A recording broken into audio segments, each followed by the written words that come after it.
Bayangkan seandainya seseorang merasa aman karena mengira dirinya hanya akan mendapatkan azab kubur yang ringan.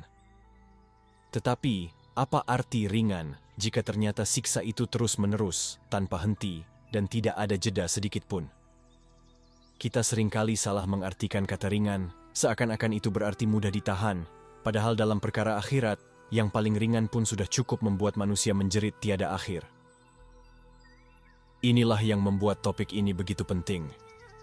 Banyak orang yang lalai, mengira bahwa asal tidak melakukan dosa besar, mereka akan baik-baik saja. Padahal, Nabi menjelaskan bahwa ada azab kubur yang paling ringan, namun tetap terasa pedihnya sepanjang waktu. Jika yang paling ringan saja sudah begitu menyiksa, bagaimana dengan azab yang lebih berat? Kita perlu menyadari, kubur bukan sekadar tempat berdiamnya jasad, tetapi sebuah fase awal dari perjalanan panjang menuju akhirat. Disitulah manusia merasakan balasan pertama atas amalnya, baik itu nikmat atau azab. Dan seringkali, apa yang dianggap sepele di dunia, justru mendatangkan siksa yang tak terbayangkan di alam kubur. Di dalam hadis, disebutkan tentang seseorang yang disiksa karena perkara yang dianggap ringan oleh manusia. Azab itu bukan hanya datang sekejap, tetapi berlangsung selama kubur menahan jasadnya, sampai tiba hari kebangkitan. Ini artinya, bukan 1 jam, bukan 1 hari, melainkan berbulan, bertahun, bahkan berabad, selama dunia belum kiamat. Maka dari itu, jangan pernah meremehkan dosa yang tampak kecil. Karena bisa jadi, dosa itu termasuk penyebab datangnya azab kubur paling ringan yang ternyata amat pedih. Rasulullah telah memperingatkan umatnya agar berhati-hati, sebab yang ringan saja sudah membuat manusia tidak sanggup menahannya. Video ini akan mengupas tentang apa sebenarnya azab kubur paling ringan itu, bagaimana Rasulullah menggambarkannya, serta mengapa ia tetap begitu menyakitkan meskipun disebut ringan. Kita akan melihat betapa sebenarnya tidak ada azab akhirat yang bisa dianggap enteng. Semoga dengan menyelami pembahasan ini, hati kita terguncang, mata kita terbuka, dan langkah kita berubah. Karena siapapun tidak akan mampu menghadapi azab kubur seorang diri. Satu-satunya jalan keselamatan hanyalah kembali kepada Allah, dengan taubat, amal saleh, dan kesungguhan dalam meninggalkan dosa.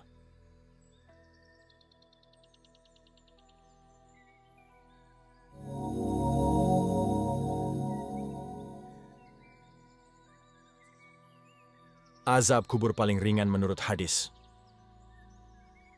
Dalam sebuah riwayat yang sahih, Rasulullah bersabda bahwa azab kubur paling ringan adalah seseorang yang memakai sandal dari api neraka, lalu otaknya mendidih karenanya. Bayangkan, hanya dengan sesuatu yang dianggap kecil, sepasang sandal, sudah cukup untuk membuat kepala manusia mendidih tanpa henti. Rasulullah menjelaskan hal ini bukan sekadar perumpamaan, melainkan kenyataan yang menimpa sebagian manusia di alam kubur. Mengapa disebut yang paling ringan? Karena jika dibandingkan dengan azab lain yang lebih dahsyat, seperti disempitkan kuburnya hingga tulang-tulangnya hancur, atau dipukul dengan palu besi sampai tenggelam dalam jeritan, siksaan sandal dari api itu berada pada level paling bawah. Namun, tetap saja, bagi manusia, itu bukanlah sesuatu yang bisa ditahan. Siksaan paling ringan di akhirat tetap jauh lebih berat daripada penderitaan terparah di dunia. Hal ini menunjukkan perbedaan skala penderitaan antara dunia dan akhirat. Di dunia, orang bisa terbakar api, bisa kepanasan, bisa tersakiti. Tetapi di alam kubur, panasnya api neraka jauh melampaui apapun yang pernah manusia rasakan. Bahkan panas matahari yang membakar kulit pun tidak ada artinya dibanding bara neraka yang membuat otak mendidih. Rasulullah ingin mengingatkan kita bahwa jangan sekali-kali merasa aman dengan dosa kecil. Karena bisa jadi, dosa itu yang menyeret kita kepada azab kubur paling ringan ini. Perkara yang dianggap sepele, seperti meremehkan salat, melalaikan wudu, atau membiarkan lisan menyakiti orang lain, mungkin cukup untuk menjerumuskan seseorang dalam siksa yang tak berakhir. Lebih menakutkan lagi, siksaan ini bukan sekadar berlangsung 1-2 menit, melainkan selama waktu yang Allah kehendaki. Artinya, seseorang yang mendapatkan siksaan ringan itu akan terus merasakannya hingga hari kiamat tiba. Jika kiamat masih ribuan tahun lagi, maka ribuan tahun pula ia menanggung penderitaan tersebut tanpa jeda. Inilah yang membuat kita harus benar-benar merenung. Jika yang paling ringan saja sudah membuat manusia tersiksa tiada henti, bagaimana dengan azab yang lebih berat? Jika hanya karena sandal api otak bisa mendidih, bagaimana dengan mereka yang disiksa dengan cara lebih mengerikan? Pertanyaan ini seharusnya cukup untuk mengguncang hati setiap orang yang masih meremehkan dosa. Dengan mengetahui hal ini, kita tidak bisa lagi berlindung pada anggapan bahwa asal dosaku kecil, pasti tidak apa-apa. Karena dalam logika akhirat, tidak ada dosa yang benar-benar kecil jika ia membawa manusia dalam kubur dengan keadaan penuh kelalaian. Setiap kesalahan yang tidak ditaubati akan diperhitungkan, bahkan jika itu terlihat remeh di mata manusia. Maka, berhati-hatilah terhadap perkara kecil yang sering disepelekan. Ingatlah sabda Rasulullah ini sebagai peringatan keras. Azab kubur paling ringan saja sudah cukup membuat manusia hancur, tak berdaya. Jangan sampai kita menjadi orang yang menyesal, baru sadar setelah nyawa berpisah dari raga, ketika penyesalan tidak lagi ada gunanya. Mengapa disebut ringan tapi terasa amat pedih? Banyak orang keliru memahami kata ringan dalam konteks azab kubur. Mereka menyamakannya dengan penderitaan dunia yang masih bisa ditahan. Padahal, standar ringan di sisi Allah tidak sama dengan ukuran manusia. Yang disebut ringan hanyalah karena dibandingkan dengan azab yang jauh lebih besar. Tetapi dalam kenyataannya, azab yang paling ringan sekalipun sudah melampaui segala penderitaan dunia. Sebagai contoh, manusia mungkin merasa bahwa luka bakar kecil bisa sembuh dalam beberapa hari. Namun, dalam kubur, luka itu bukan sekadar melukai kulit, melainkan membuat otak mendidih, daging melepuh, dan rasa sakitnya berulang tanpa henti. Tidak ada obat, tidak ada pertolongan, dan tidak ada jalan keluar. Inilah yang membuat ringan terasa begitu pedih. Rasulullah mengajarkan hal ini agar manusia tidak salah mengira bahwa ada azab yang bisa diremehkan. Justru sebaliknya, beliau ingin mengguncang hati umatnya agar sadar betapa seriusnya persoalan kubur.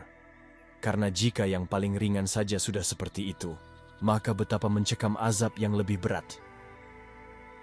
Kata ringan hanya menunjukkan perbandingan, bukan kenyamanan. Sama seperti seseorang yang melihat gunung tinggi, lalu mengatakan bukit lebih rendah. Tetapi meskipun lebih rendah, bukit itu tetap sulit didaki.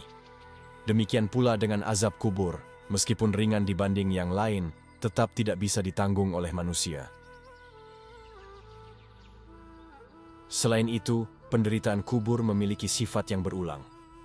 Di dunia, sakit bisa hilang setelah beberapa saat, tubuh bisa mati rasa, atau seseorang bisa pingsan hingga tidak merasakan apa-apa. Tetapi di alam kubur, tubuh diciptakan Allah agar terus merasakan siksa, tanpa pernah hilang sedikit pun rasa sakitnya. Inilah yang membuat azab paling ringan pun terasa amat pedih sepanjang waktu. Bayangkan seorang manusia yang tidak pernah istirahat dari rasa panas yang membakar. Setiap detik, otaknya mendidih tetapi tidak pernah pecah dan tidak pernah mati.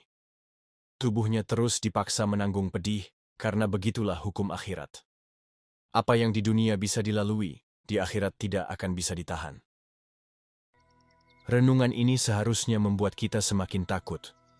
Jika orang yang mendapatkan azab paling ringan saja sudah menderita tanpa henti, maka kita seharusnya tidak pernah berani bersikap santai dengan dosa-dosa kita.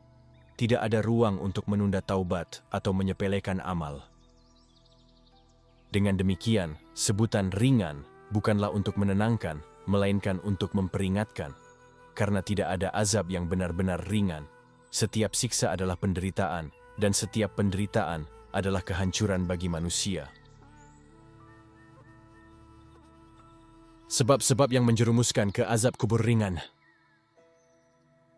Rasulullah tidak hanya memberi peringatan tentang dahsyatnya azab kubur paling ringan, tetapi juga menyingkap sebab-sebab yang dapat menjerumuskan seseorang dalamnya. Hal ini penting, karena tanpa memahami penyebabnya, manusia akan mudah mengulang kesalahan yang sama. Azab kubur, meski ringan, datang karena kelalaian dan dosa yang seringkali dianggap sepele oleh manusia. Dalam hadis lain disebutkan bahwa seseorang disiksa di kubur bukan karena perkara besar menurut pandangan manusia. Salah satunya adalah tidak menjaga kebersihan diri setelah buang air kecil. Perkara ini tampak remeh, tetapi di hadapan Allah, ia adalah tanda kelalaian dan ketidakpedulian terhadap kesucian ibadah. Akibatnya, seseorang bisa mendapatkan siksa kubur yang terus-menerus. Contoh lain adalah dosa lisan. Banyak manusia meremehkan ucapan, padahal satu kalimat bisa menghancurkan pahala dan mendatangkan murka Allah. Ghibah, fitnah, atau sekadar menyakiti hati orang lain dengan kata-kata kasar, bisa menjadi penyebab azab kubur. Inilah yang seringkali tidak disadari, karena dosa lisan terasa ringan dilakukan, tetapi berat akibatnya di alam barzakh. Ada pula orang yang suka menunda taubat, menganggap dosa kecil tidak perlu segera diselesaikan. Padahal, dosa kecil yang dibiarkan tanpa istighfar bisa menumpuk, hingga akhirnya menjadi penyebab datangnya azab. Rasulullah menekankan bahwa jangan pernah meremehkan satu dosa, karena bisa jadi dosa itu menjadi pintu masuk siksa kubur. Selain itu, mereka yang lalai dalam sholat juga sangat berisiko. Sholat adalah tiang agama, dan meninggalkannya atau melaksanakannya dengan penuh kelalaian bisa mengantar seseorang pada azab. Bahkan jika tidak sampai meninggalkan sepenuhnya, sikap malas, tidak khusyuk, atau menunda-nunda waktu sholat bisa membuat amal itu tidak diterima, dan balasannya dimulai sejak dikubur. Hal yang sering dilupakan adalah dosa kepada sesama manusia. Banyak orang beribadah kepada Allah, tetapi menyepelekan hak orang lain. Padahal dalam kubur, dosa kepada manusia tidak akan dimaafkan sebelum dipertanggungjawabkan. Menyakiti orang tua, menelantarkan keluarga, atau merampas hak orang lain bisa menjadi sebab datangnya siksa kubur, bahkan yang paling ringan sekalipun. Dengan semua sebab ini, kita melihat satu pola. Kebanyakan penyebab azab kubur ringan adalah dosa-dosa yang dianggap kecil oleh manusia. Justru karena terlihat kecil, orang tidak segera bertaubat, tidak meminta ampun, dan akhirnya masuk ke liang lahat dengan membawa beban itu. Maka siksa yang tampak ringan pun harus ditanggung sepanjang waktu. Kesadaran inilah yang seharusnya membuat setiap orang lebih berhati-hati. Jangan pernah meremehkan dosa sekecil apapun. Jangan biarkan hal yang tampak sepele menjadi sebab penderitaan yang tidak ada ujungnya di alam kubur. Karena setiap kesalahan yang tidak dihapus dengan taubat bisa berubah menjadi azab yang menyala tanpa henti. Perbedaan penderitaan dunia dan azab kubur. Di dunia, manusia mengenal batas rasa sakit. Jika seseorang terbakar, kulitnya akan melepuh, lalu tubuhnya bisa mati rasa. Bahkan dalam penderitaan parah, manusia bisa pingsan atau kehilangan kesadaran, sehingga tidak lagi merasakan sakit yang berlanjut. Tetapi di alam kubur, hukum yang berlaku berbeda. Tubuh manusia di sana diciptakan Allah untuk merasakan setiap detik siksa tanpa jeda dan tanpa kehilangan kesadaran. Inilah yang membuat azab kubur, meskipun disebut paling ringan, tetap tidak bisa dibandingkan dengan penderitaan dunia. Seorang manusia di dunia bisa mencari obat pereda nyeri, bisa lari ke dokter, atau bahkan berharap kematian datang agar penderitaan berakhir. Namun di alam kubur, tidak ada jalan keluar, tidak ada obat, dan tidak ada mati kedua kalinya. Yang ada hanya rasa sakit yang terus-menerus mengalir tanpa henti. Kita bisa membayangkan perbedaan sederhana ini. Panas api dunia bisa dipadamkan dengan air, tetapi panas api neraka tidak bisa dilawan oleh apapun.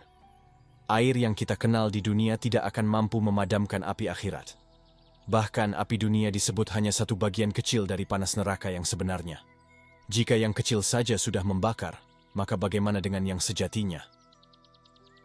Selain itu, waktu di alam kubur tidak sama dengan waktu di dunia. Satu hari di akhirat bisa setara dengan 1000 tahun di dunia. Maka, penderitaan yang tampak sesaat dalam ukuran dunia, sebenarnya berlangsung sangat lama dalam ukuran alam kubur. Inilah yang membuat azab paling ringan menjadi terasa seperti siksaan abadi.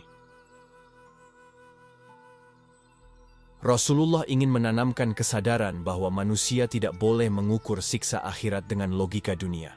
Karena dunia adalah tempat ujian, sementara kubur adalah tempat balasan. Jika di dunia manusia masih bisa mendapat keringanan, di kubur semuanya pasti sesuai dengan amal perbuatannya. Tidak ada kompromi, tidak ada negosiasi, dan tidak ada tawar-menawar.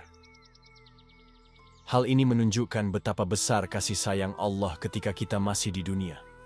Kesempatan taubat masih terbuka, amal saleh bisa menghapus dosa, dan doa masih bisa menolak bala. Tetapi begitu ruh meninggalkan jasad, semua pintu itu tertutup.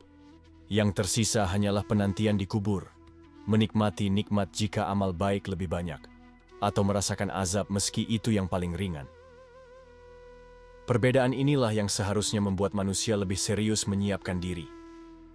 Jika di dunia kita rela menahan lapar untuk diet, menahan letih untuk bekerja, atau menahan sakit untuk sembuh, mengapa tidak rela menahan sedikit godaan dosa agar selamat dari pedihnya azab kubur? Bukankah itu jauh lebih layak untuk diperjuangkan? Maka jangan tertipu dengan kata ringan. Tidak ada penderitaan kubur yang benar-benar ringan. Semua terasa berat, semua terasa pedih. Dan yang membedakan hanyalah seberapa siap kita menghadapi kematian dengan bekal taubat, iman, dan amal saleh. Hikmah di balik peringatan azab kubur ringan. Ketika Rasulullah menggambarkan azab kubur yang paling ringan, sesungguhnya itu bukan sekadar informasi, melainkan peringatan yang mengandung hikmah mendalam. Beliau tidak bermaksud menakut-nakuti tanpa tujuan, melainkan agar umatnya sadar dan segera kembali kepada Allah sebelum terlambat. Peringatan itu adalah bentuk kasih sayang, bukan sekadar ancaman. Hikmah pertama adalah agar manusia tidak meremehkan dosa kecil.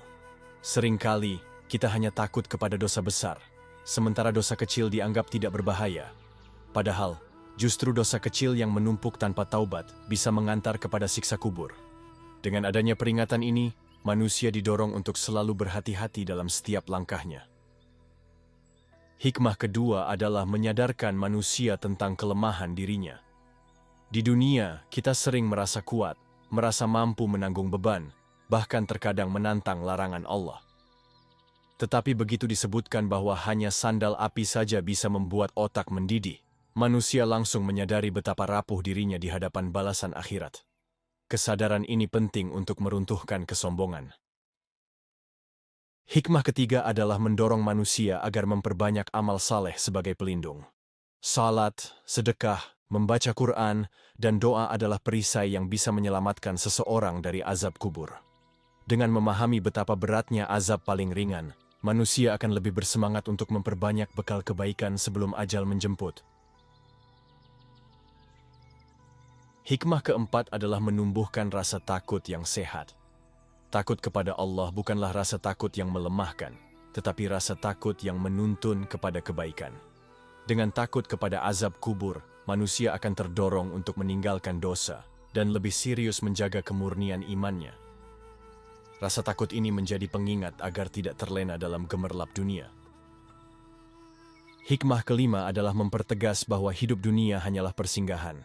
Jika manusia terlalu sibuk mengejar kesenangan sesaat, ia akan lupa bahwa setelah mati, ada perjalanan panjang. Azab kubur yang ringan saja cukup untuk menghancurkan seluruh nikmat dunia yang pernah dirasakan.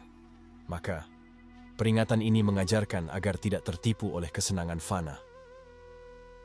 Hikmah keenam adalah mengingatkan pentingnya taubat. Selama ruh masih berada di jasad, pintu taubat selalu terbuka. Peringatan tentang azab kubur ringan ini menjadi motivasi besar agar manusia tidak menunda-nunda kembali kepada Allah. Karena setelah mati, tidak ada lagi kesempatan untuk menyesali dosa. Akhirnya, hikmah terbesar adalah agar manusia selalu ingat kepada kematian. Karena kematian bukan akhir, melainkan awal dari perjalanan akhirat. Dengan mengingat azab kubur, manusia akan lebih bijak menjalani hidup, lebih berhati-hati dalam perbuatan, dan lebih sungguh-sungguh mencari ridha Allah. Cara menyelamatkan diri dari azab kubur. Peringatan tentang azab kubur paling ringan seharusnya tidak hanya membuat kita takut, tetapi juga mendorong kita untuk mencari jalan keselamatan. Rasulullah telah mengajarkan banyak amal yang dapat menjadi perisai seorang hamba dari siksa kubur. Karena pada hakikatnya, Allah tidak ingin hambanya binasa, tetapi menginginkan mereka kembali dengan selamat. Langkah pertama adalah menjaga salat dengan benar. Salat bukan hanya kewajiban, tetapi juga pelindung dari azab kubur. Orang yang menjaga salat 5 waktunya dengan khusyuk akan dijaga oleh Allah sejak di dunia, di alam kubur, hingga di akhirat. Maka, meninggalkan salat atau melaksanakannya dengan asal-asalan sama saja membuka pintu bagi azab. Langkah kedua adalah memperbanyak membaca Quran, khususnya surat Al-Mulk. Dalam hadis disebutkan, surat ini bisa menjadi pelindung dan pemberi syafaat bagi orang yang membacanya hingga menyelamatkan dari azab kubur. Karena itu, para ulama menganjurkan agar setiap malam kita membaca surat Al-Mulk sebelum tidur sebagai bekal perlindungan. Langkah ketiga adalah menjaga kebersihan diri dari najis, terutama setelah buang hajat. Sepele di mata manusia, tetapi sangat besar di hadapan Allah. Orang yang tidak menjaga kebersihan bisa mendapatkan siksa kubur. Maka, berhati-hatilah setiap kali berwudu atau setelah buang air, karena ini termasuk bagian dari kesucian ibadah. Langkah keempat adalah menjauhi dosa lisan. Ghibah, fitnah, dan kata-kata yang menyakiti orang lain seringkali dilakukan tanpa sadar. Padahal, dosa inilah yang bisa menjerumuskan seseorang dalam kubur dengan keadaan hina.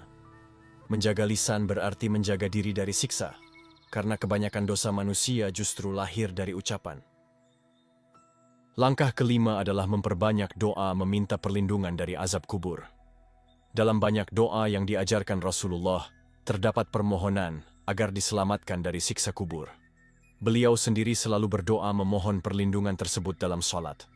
Maka, kita pun tidak boleh lalai darinya. Langkah keenam adalah memperbanyak sedekah. Sedekah bukan hanya membersihkan harta, tetapi juga menjadi naungan di hari kiamat dan cahaya di alam kubur.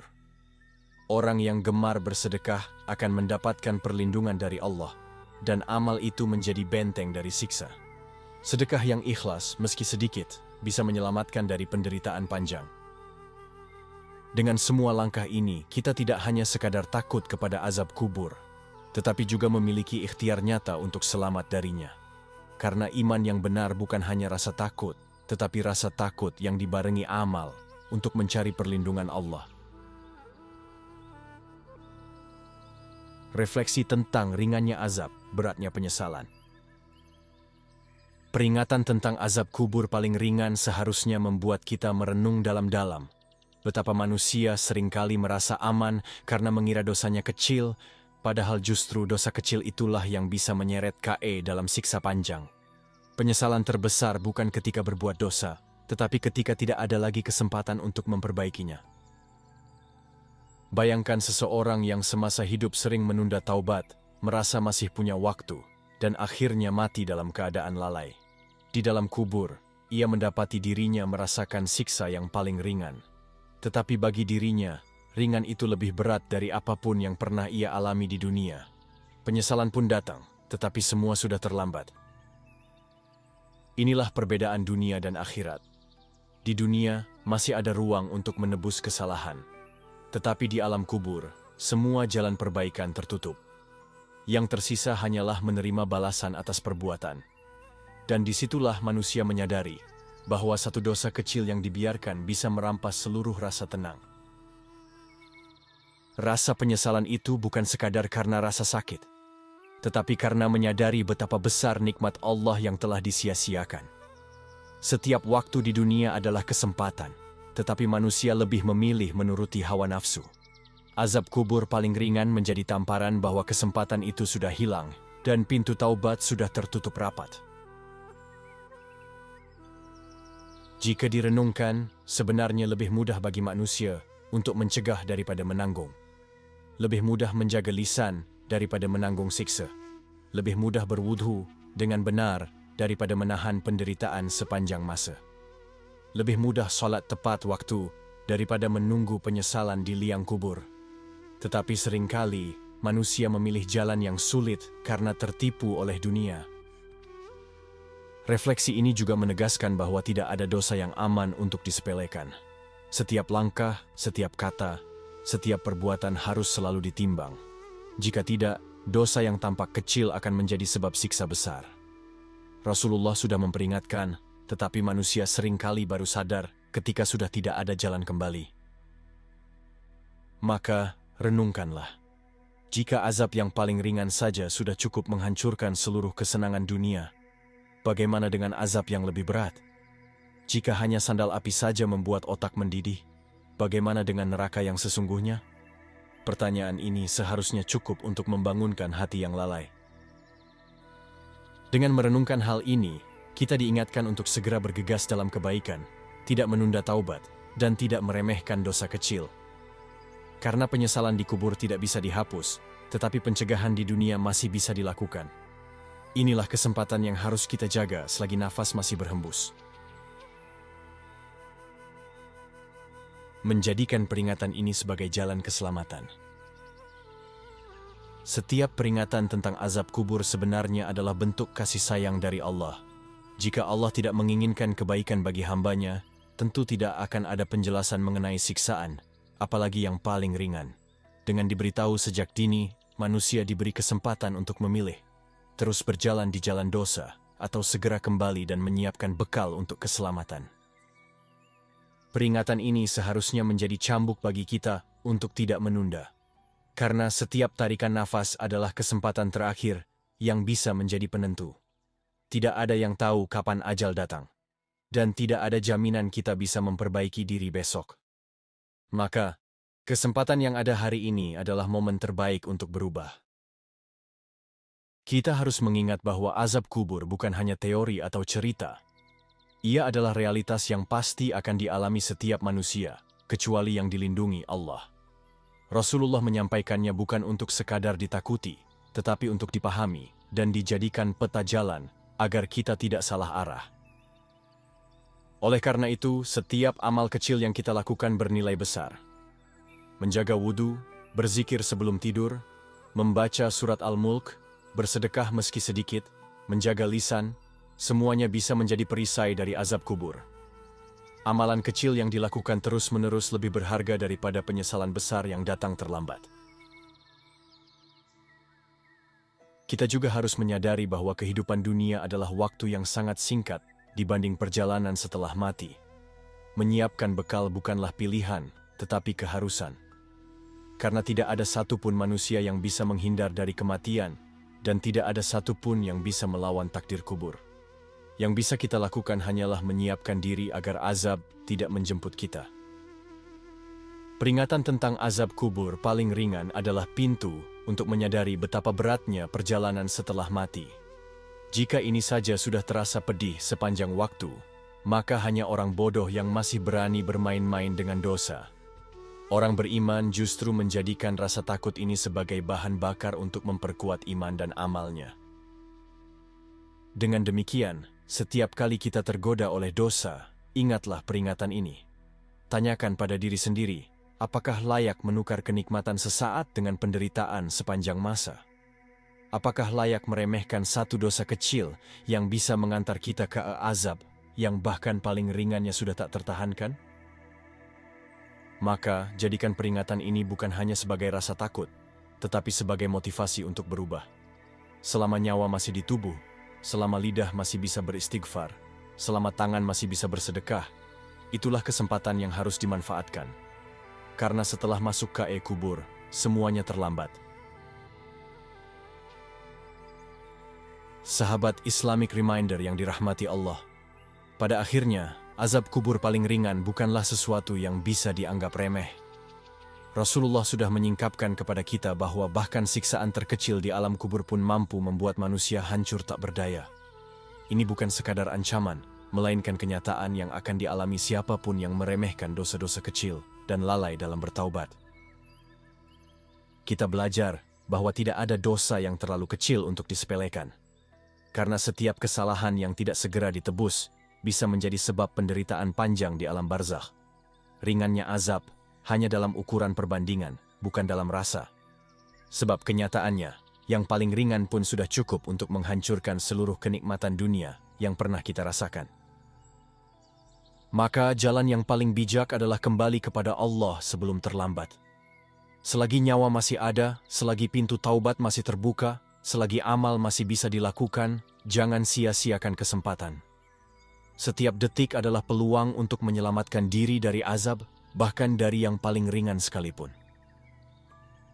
Kita pun diajarkan banyak amalan penyelamat, menjaga salat, membaca surat Al-Mulk, menjaga kebersihan diri, menjaga lisan, memperbanyak doa, serta memperbanyak sedekah. Amalan-amalan ini bukan hanya rutinitas, tetapi benteng yang akan menjaga kita ketika jasad sudah tidak lagi berdaya di dalam kubur. Renungan ini juga mengingatkan bahwa kematian bisa datang kapan saja. Tidak ada yang tahu kapan waktunya tiba. Karena itu, menunda taubat sama saja dengan mempertaruhkan nasib di alam barzakh. Jangan tunggu besok untuk berubah, karena bisa jadi besok kita sudah tidak ada. Ingatlah, dunia ini singkat. Semua kenikmatan akan hilang, semua penderitaan dunia akan sirna. Tetapi penderitaan kubur, meskipun disebut ringan, tetap akan terasa panjang, pedih dan tiada henti. Maka, pilihan ada di tangan kita. Apakah akan selamat dengan taubat dan amal, atau menyesal dengan azab yang tak tertahankan? Semoga peringatan ini mengetuk hati kita, menumbuhkan rasa takut yang sehat, dan mendorong kita untuk lebih sungguh-sungguh dalam beribadah. Karena tidak ada yang bisa menolong kita di kubur selain amal saleh yang kita bawa dari dunia. Sekarang, renungkanlah, apakah ada dosa kecil yang masih engkau biarkan tanpa taubat? Tulis jawabanmu di kolom komentar, agar menjadi pengingat bagi dirimu sendiri dan pelajaran bagi saudara-saudara kita yang lain. Sampai jumpa di video berikutnya. Ya Allah, panjangkanlah umur bagi semua orang yang melihat video ini. Sembuhkanlah penyakit orang yang subscribe dan angkatlah penyakitnya. Luaskanlah rezeki bagi setiap orang yang like dan share video ini. Semoga setiap doa dan kebaikan yang kita niatkan menjadi berkah bagi kita semua. Di dalam alam kubur yang gelap dan sempit, manusia akan memasuki fase awal dari kehidupan akhirat. Bagi orang-orang yang beriman, kubur bisa menjadi taman dari taman-taman surga. Namun bagi orang-orang kafir dan pendosa, kubur akan berubah menjadi lubang dari lubang-lubang neraka. Siksa kubur adalah kenyataan yang sangat mengerikan. Bukan dongeng dan bukan pula sekadar simbol. Ini adalah siksaan nyata yang dijanjikan oleh Allah kepada mereka yang ingkar selama hidup di dunia. Ketika seseorang telah dimasukkan ke dalam liang lahat, maka datanglah dua malaikat yang bernama Munkar dan Nakir. Mereka bertugas untuk menguji dan menginterogasi si mayit. Wajah mereka menyeramkan, suara mereka menggelegar, tangannya besar dan kuat. Mereka tidak datang dengan ramah. Mereka datang dengan marah, khususnya kepada orang-orang yang tidak beriman kepada Allah, dan yang tidak menjalani hidup sesuai dengan perintahnya. Pertanyaan pertama yang diajukan oleh kedua malaikat itu sangat sederhana. Namun bagi orang kafir, pertanyaan ini justru menjadi sangat menakutkan. Siapa Tuhanmu? Namun, orang kafir itu tidak mampu menjawab. Lidahnya keluh, hatinya bingung. Ia tak pernah mengakui Allah sebagai Tuhannya selama hidup di dunia. Ia hidup mengikuti hawa nafsu. Ia mengikuti dunia dan meninggalkan agama. Malaikat Munkar dan Nakir lalu memukulnya dengan palu besar dari neraka. Suara pukulannya terdengar hingga makhluk selain manusia dan jin. Seketika, tubuh si mayit hancur. Tapi Allah hidupkan kembali tubuhnya. Ia bangkit, lalu dipukul lagi. Berkali-kali, setiap kali tidak mampu menjawab pertanyaan malaikat, maka ia dipukul lagi dengan keras. Dan dari pukulan itu, keluar api yang menyala-nyala dari dalam kubur. Api itu menyambar tubuhnya, membakar seluruh bagian jasad. Dan jasad itu kembali utuh, lalu dibakar lagi. Begitulah terus-menerus hingga hari kiamat tiba. Nauzubillah min zalik. Tidak hanya tubuhnya yang terbakar, kuburnya pun menyempit. Semakin lama semakin menyiksa. Tulang rusuknya saling menghimpit satu sama lain. Ia berteriak, namun tidak ada yang mendengar. Ia menangis, namun tidak ada air mata yang tersisa. Ia ingin kembali ke dunia, namun pintu tobat sudah tertutup. Kubur menjadi penjara paling kelam, gelap, panas, bau busuk, dan penuh dengan siksaan yang tak henti-henti. Setiap hari, dua malaikat itu datang kembali. Mereka menggali kembali rasa takut yang paling dalam dari diri si mayit. "Apa agamamu?" tanya malaikat dengan suara menggelegar. Namun, si mayit kafir itu hanya bisa diam. Tak ada jawaban dari lisannya. Karena dulu di dunia, ia tidak pernah mengenal agama dengan benar. Ia mengejek syariat. Ia tertawa ketika mendengar azan. Ia mencemooh orang-orang yang taat kepada Allah. Maka malaikat itu kembali memukulnya dengan kekuatan yang tidak bisa dibayangkan manusia. Darah muncrat, tulang remuk, lalu tubuhnya hidup kembali. Dipukul lagi, dan setiap pukulan melahirkan kobaran api yang menyambar wajah dan tubuhnya. Api itu bukan seperti api di dunia. Ia lebih panas 70 kali lipat. Ia masuk ke dalam pori-pori, membakar dari dalam dan luar. Tidak ada tempat untuk bersembunyi. Tidak ada penolong. Tidak ada kesempatan kedua. Yang ada hanya penyesalan, tangisan, dan jeritan panjang yang tidak akan pernah berakhir. Siksaan ini terus berlangsung sampai hari kebangkitan tiba. Dan ketika hari itu datang, ia akan dibangkitkan dalam keadaan wajah hangus terbakar. Tubuh gosong, mata melotot, mulut ternganga penuh teriakan. Namun tetap tidak ada yang menolong. Pukulan yang diberikan oleh malaikat Munkar dan Nakir bukan pukulan biasa. Ia mengandung murka Allah. Setiap kali malaikat mengayunkan palu besar dari neraka itu, bumi pun bergetar. Kubur berderak, udara menjadi panas membara, api menjilat-jilat tubuh orang kafir itu. Setiap kali ia terbakar, tubuhnya kembali utuh, lalu dibakar lagi, terus-menerus tanpa henti. Bukan hanya api dan pukulan.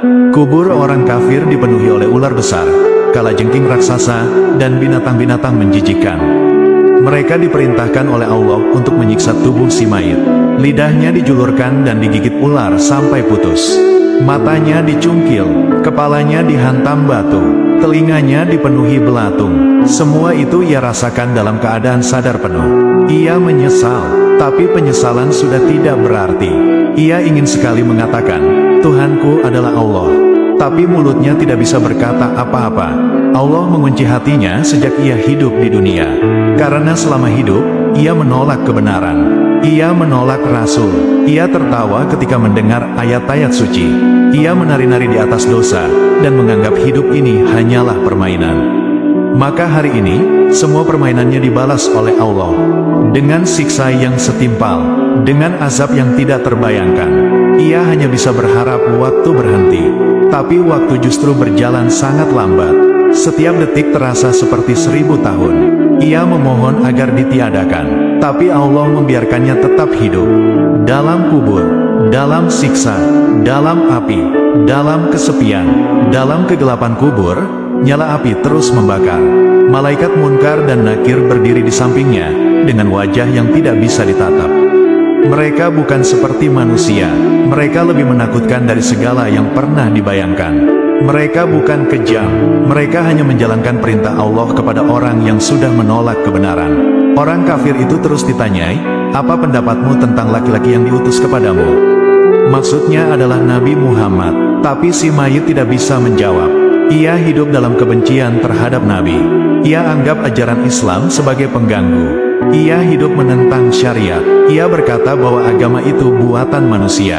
Maka hari ini, tubuhnya digantung di kuburannya sendiri. Kepalanya dibenamkan ke tanah. Kakinya diikat oleh rantai dari api neraka. Ia terus dipukul, disiram logam panas, dan dibakar dengan api yang menyala dari dasar bumi. Ia mencoba merangkak, tapi bumi menelannya sedikit demi sedikit. Ia mencoba berteriak, tapi suaranya dipantulkan oleh dinding kubur. Ia ingin tidur, tapi kubur tidak memberikan istirahat. Ia hanya memberikan siksaan. Dan ketika malam datang, gelapnya bertambah. Dingin menusuk tulang, tapi api terus menyala. Ia merintih, namun tidak ada malaikat yang kasihan. Malaikat itu hanya berkata, "Ini balasan untuk hidupmu yang penuh maksiat." Kubur menjadi penjara paling menyiksa. Tidak ada kasur empuk, tidak ada selimut, yang ada hanyalah tanah, api, ular, dan siksaan. Ia ingin mengatakan satu kalimat syahadat, tapi tak mampu, karena pintu taubat telah ditutup. Ia telah mati dalam kekafiran. Dan siksa kubur pun menjadi pembalasan awal dari semua dosa dan kesombongan yang dulu ia banggakan. Dalam kegelapan kubur, nyala api terus membakar. Malaikat Munkar dan Nakir berdiri di sampingnya, dengan wajah yang tidak bisa ditatap. Mereka bukan seperti manusia. Mereka lebih menakutkan dari segala yang pernah dibayangkan. Mereka bukan kejam. Mereka hanya menjalankan perintah Allah kepada orang yang sudah menolak kebenaran. Orang kafir itu terus ditanyai, "Apa pendapatmu tentang laki-laki yang diutus kepadamu?" Maksudnya adalah Nabi Muhammad. Tapi si mayit tidak bisa menjawab. Ia hidup dalam kebencian terhadap Nabi. Ia anggap ajaran Islam sebagai pengganggu. Ia hidup menentang syariat. Ia berkata bahwa agama itu buatan manusia. Maka hari ini, tubuhnya digantung di kuburannya sendiri. Kepalanya dibenamkan ke tanah. Kakinya diikat oleh rantai dari api neraka. Ia terus dipukul, disiram logam panas, dan dibakar dengan api yang menyala dari dasar bumi. Ia mencoba merangkak, tapi bumi menelannya sedikit demi sedikit. Ia mencoba berteriak, tapi suaranya dipantulkan oleh dinding kubur. Ia ingin tidur, tapi kubur tidak memberikan istirahat. Ia hanya memberikan siksaan. Dan ketika malam datang, gelapnya bertambah. Dingin menusuk tulang, tapi api terus menyala. Ia merintih, namun tidak ada malaikat yang kasihan. Malaikat itu hanya berkata, "Ini balasan untuk hidupmu yang penuh maksiat." Kubur menjadi penjara paling menyiksa. Tidak ada kasur empuk, tidak ada selimut, yang ada hanyalah tanah, api, ular, dan siksaan. Ia ingin mengatakan satu kalimat syahadat, tapi tak mampu, karena pintu taubat telah ditutup. Ia telah mati dalam kekafiran. Dan siksa kubur pun menjadi pembalasan awal dari semua dosa dan kesombongan. Siksaan di alam kubur tidak pernah berhenti. Setiap kali tubuhnya remuk, Allah kembalikan seperti semula, agar siksa itu bisa dirasakan lagi. Hari demi hari berlalu, tapi bagi si mayit, waktu seperti berhenti. Ia tidak tahu kapan kiamat tiba. Ia tidak tahu kapan penderitaan ini akan berakhir. Dan ia tidak punya siapa-siapa. Tidak ada doa yang sampai padanya. Tidak ada amal yang menolongnya. Karena semasa hidup, ia tidak pernah berbuat baik. Ia meninggalkan sholat. Ia mencaci para ulama. Ia hidup dalam hawa nafsu dan kesombongan. Ia bangga dengan maksiat. Maka hari ini, ia dibalas dengan siksaan yang sesuai dengan apa yang pernah ia lakukan. Suara jeritannya menggema di dalam kubur. Nafasnya tersengal, tapi tidak ada kematian kedua. Ia hanya bisa berharap, padahal harapan sudah tidak berlaku lagi. Malaikat berkata kepadanya, "Inilah tempatmu hingga kiamat. Dan setelah itu, engkau akan dibangkitkan dalam keadaan wajah terbakar, mata melotot, dan tubuh menghitam karena api." Ia hanya bisa terdiam, tak mampu membela diri, tak ada pengacara, tak ada saksi. Yang berbicara adalah tanah, yang menjadi bukti adalah jasadnya sendiri. Lidahnya, tangannya, kakinya, semuanya bersaksi atas dosa yang dulu ia lakukan. Dan ketika ia benar-benar kelelahan, tubuhnya lemah, dan jiwanya hampir hancur, datanglah ular dan kalajengking. Mereka menggigit dan menyengat, tidak ada tempat bersembunyi, tidak ada selimut untuk menutup luka, tidak ada air untuk mengobati panas, tidak ada angin sejuk yang menenangkan. Kubur itu berubah menjadi potongan neraka yang menyala. Cahaya api menari-nari di sekujur tubuh. Bau busuk daging terbakar memenuhi rongga kubur.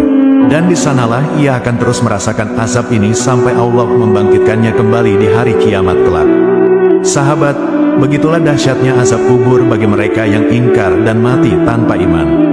Api menyala tanpa henti, tubuh terbakar, dan siksaan datang bertubi-tubi hingga hari kebangkitan. Semoga Allah lindungi kita dari azab kubur, dan wafatkan kita dalam keadaan husnul khatimah. Jangan tunda taubat, selagi nyawa masih di dada, perbanyak amal dan kuatkan iman. Jika video ini bermanfaat, klik like, subscribe, dan bagikan. Agar lebih banyak yang sadar sebelum terlambat. Nauzubillah min zalik.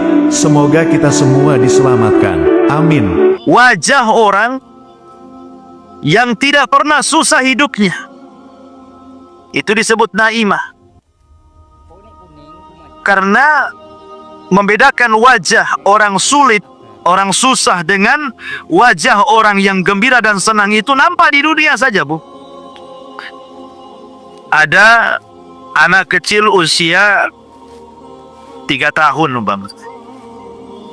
Yang satu anak pejabat, ya, hidupnya di gedung mewah, fasilitasnya luar biasa, bajunya bagus-bagus, makanannya enak-enak, terawat, ada AC-nya, ada pembantunya.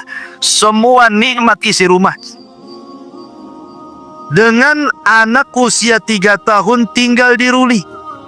Kan beda, Bu, ya? Ya, sudah ngontrak, kemudian cuman 2 meter pula tingginya, pakai seng kalau panas kayak di open. Nggak punya pakaian. Makanannya juga kadang ada yang dimakan, kadang enggak. Coba kumpulkan 2 anak itu. Kan nampak tuh bedanya, kan? Iya. Nampaklah bedanya. Kalau anak yang orang susah sekali, kan, bajunya saja kadang-kadang penuh dengan pulau. Ya, entah pulau apa tuh di bajunya tuh. Karena nggak mampu membeli Baiklin-nya untuk nyuci. Ya, yang penting dikucek saja lah, ya. Kemudian dari kulitnya juga beda gitu. Tetapi anak orang kaya kan nampak. Itulah disebut kalau ada orang hidup di tempat nikmat, maka disebut wajahnya itu disebut naimah, berseri-seri. Jadi orang yang mendapatkan nikmat dengan orang yang tidak akan dapat nikmat itu dari wajahnya nampak, Bu. Orang kalau senang, kalau orang awam itu senang-senang, kadang-kadang siul nggak jelas, kan? Senyum, senyum, siul gitu ya. Tapi kalau lagi sulit tuh diem, kemudian mukanya masem, punya emosi gitu ya. Kan nampak tuh. Di dunia saja nampak tuh naimah dengan tidak naimah tuh. Apalagi di sorga. Saya contohkan sebuah hadis. Didatangkan nanti di hadapan Allah pada hari kiamat min an'ami ahli dunia. Orang ini ketika di dunia termasuk orang yang paling diberikan nikmat. Bayangkan bahasa hadis menggunakan isim tafdil, an'am ahli dunia. An'am itu artinya tidak ada kenikmatan kecuali Allah berikan kepada dia. Rumahnya megah gitu ya, uangnya banyak, fasilitas nikmatnya, pokoknya hidupnya sejak lahir sampai mati senang saja, tak pernah susah. Tetapi Allah takdirkan dia termasuk penduduk neraka. Didatangkan di hadapan Allah tuh. Kemudian oleh Allah dicelupkan sekali celupan ke neraka, diangkat lagi. Kemudian Allah tanya kepada dia, hal marra bika min ni'amin qat. Kamu selama di dunia, dari mulai lahir sampai usia kamu anggaplah 100 tahun, kau tidak pernah sulit. Setelah aku celupkan kau ke neraka, masih terbayang gak kenikmatan itu? Dia mengatakan, wallahi ma marra bi min ni'amin qattun. Demi Allah, tidak ada kenikmatan yang sudah pernah saya alami di dunia terlintas sedikit pun tidak. Padahal sejak bayi sampai mati dia senang saja. Tapi sekali dicelupkan di neraka, hilang tuh semua memorinya. Nggak terbayang lagi dia dulu punya mobil, dia dulu punya rumah, dia dulu punya kebun, dia dulu punya uang, dia dulu makan enak, istrinya cantik, dan nggak lagi, hilang udah. Nggak terbayang sedikit pun, bayangkan. Begitu ngerinya neraka, baru dicelupkan saja tuh. Tetapi kata Nabi SAW, ada orang yang dihadapkan kepada Allah min akhbasi ahlil ardi, termasuk orang yang paling susah sejak lahir sampai mati, tidak pernah senang hidupnya. Susah, tidak punya rumah, hidup di bawah jembatan, cari rizki pun susah, kadang harus minta-minta, menahan malu. Pokoknya susah lah. Semua kesusahan ada pada dia sejak lahir sampai mati. Tetapi dia termasuk ahli jannah, penduduk sorga. Kemudian Allah panggil, Allah celupkan di sorga. Kemudian habis dicelupkan, diangkat lagi dari sorga. Kata Allah, hal marra bika min bukhsin qat. Apakah masih ingat keperitan hidup dulu kau di dunia? Kau diusir sana sini, dihina sana sini gitu ya. Masih teringat gak? Dia mengatakan, demi Allah tidak teringat sedikit pun. Hanya gara dicelupkan di sorga, semua memori susah di dunia itu hilang semua. Seperti itu gambaran neraka dan sorga. Lah di akhirat itu orang-orang yang beriman memiliki 4 wajah. Di akhirat itu orang-orang yang beriman memiliki 4 wajah. Wajah yang pertama yang Allah firmankan, yauma tabyaddu wujuh. Pada hari itu di akhirat ada wajah-wajah yang sangat putih bersih. Kapan itu? Di permulaan hisab. Ketika dia membaca catatan kebaikannya, maka wajahnya menjadi putih bersih. Ini yang pertama. Kemudian yang kedua, wajahnya musfir. Musfir itu artinya dari wajah yang sudah putih bersih terpantul cahaya. Wajahnya penuh dengan cahaya. Ya, bahasa ibu-ibu apa? Glowing itu apa namanya? Yang sudah putih loh, glowing lagi kan itu. Jadi timbul tuh cahaya tuh. Kapan itu? Saat selesai membaca catatan. Dari wajahnya yang sangat putih bersih terpancar sinar. Sudah putih bersinar lagi. Musfir. Wujuhu yawma idin musfirah. Dhahikatu mustabsirah. Dan dia pun tertawa karena senang. Ini dua wajah sebelum masuk surga. Dua wajah ini sebelum masuk ke dalam surga. Awal hisab dan akhir hisab. Ketika masuk ke dalam surga, inilah wajah yang disebutkan dalam surah Al-Ghasyiyah. Wujuhu yawma idzin naimah. Ketika dia melihat surga dengan istana-istananya, dengan sungai-sungainya, dengan taman-tamannya, dengan para pembantunya dan begitu seterusnya, mulai dia berseri-seri, senyum, kan? Kan begitu Bu, kalau lihat nikmat tuh kan di dunia saja senyum Bu ya. Ibu kemudian ketiban duren. Bukan asli ya, kalau asli habislah kepala. Maksudnya ketiban duren, tahu-tahu dapat uang banyak miliar. Kan senyum-senyum saja. Kenapa? Tenang, utang rumah selesai, utang kulkas selesai, utang ini selesai, semua selesai. Senyum aja dia kan. Itu kau dapat nikmat. Tapi kalau datang tagihan listrik Bu, itu kan lain tuh. Udah stres nih, listrik mau naik nih. Jadi di dunia saja nampak gitu kalau melihat sebuah nikmat itu, apalagi di sorga yang kenikmatannya tidak bisa dilihat, baru mereka lihat, kenikmatannya tidak bisa didengar dan tidak pernah mendengar. Di dunia tiba-tiba betul-betul dia mendengar, di akhirat seperti apa? Melihat, mendengar, dan sudah tidak dibayangkan karena sudah di dalam sorga. Ya tentu wajahnya naimah berseri-seri. Kemudian yang terakhir adalah wajah-wajah yang radhiyah. Yang radhiyah itu senang, redha gitu ya. Orang redha kan senang Bu. Di dunia saja orang redha itu senang. Walaupun susah, yang penting kan redha gitu ya. Ini 4 wajah bagi ahlul imani wal islam. Bagi orang yang beriman dan orang Islam. Wujuhun yawma idzin naimah lisa'iha radiyah. Mereka redha, mereka senang karena usahanya sendiri. Ibu kalau sholat kemudian habis sholat senang karena ibu sudah melaksanakan perintah. Kemudian ibu puasa, senanglah kalau sudah berpuasa itu kayak senang plong gitu ya, ikhlas. Kapan lagi puasa Ramadan ditunggunya sama dia. Ya, asyik nengok almanak gitu ya.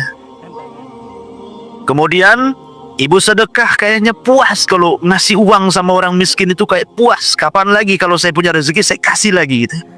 Itu namanya radhiyah. Kalau orang beribadah seperti itu saja Bu, radhiyah, itu di dunia itu senang sekali rasanya. Kayaknya plong gitu ya.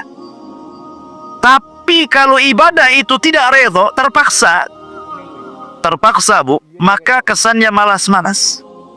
Nggak senang melakukan ibadah itu. Kalau sudah datang waktu sholat gitu kan, aduh sholat lagi nih, belum tidur dah azan. Dari mulai itu kan gelisah dia ya.